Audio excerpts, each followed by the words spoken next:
Vamos dar uma analisada agora sobre a inspiração da Bíblia Sagrada.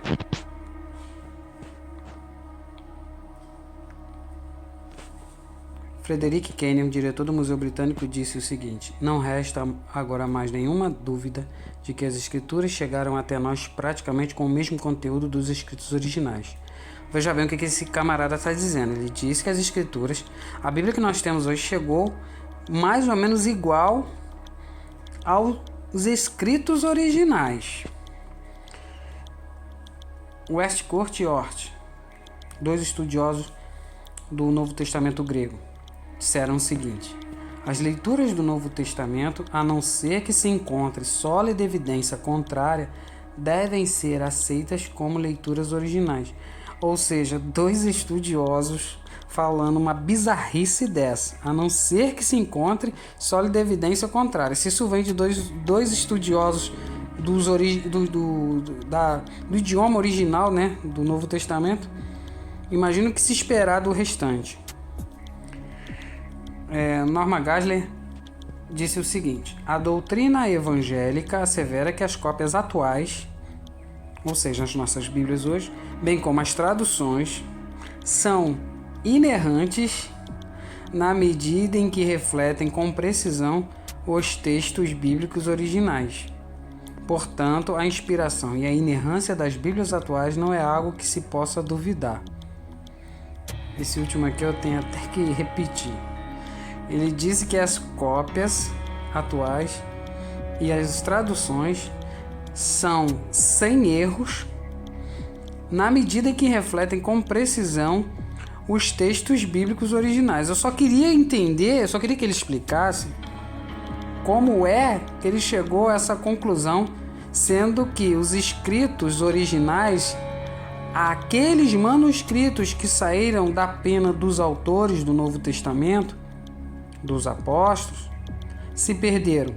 Se a gente não tem acesso a esses escritos originais, esses manuscritos originais.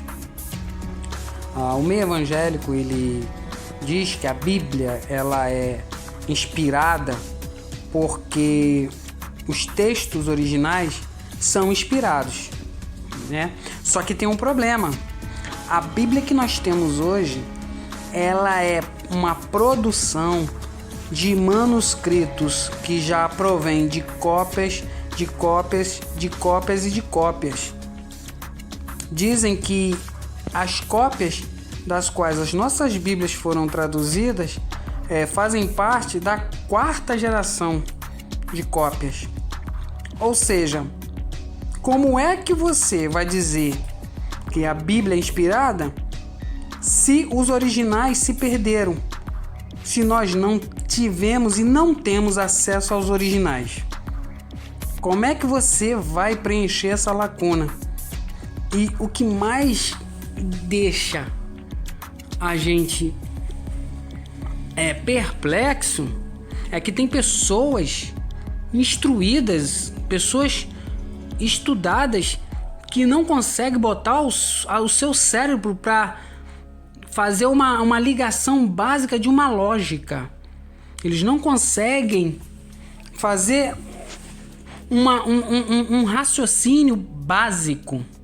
Como é que eu posso dizer que um livro é inspirado e ao mesmo tempo dizer que só os escritos originais desse livro é inspirado, se eu não tive acesso aos originais desse livro?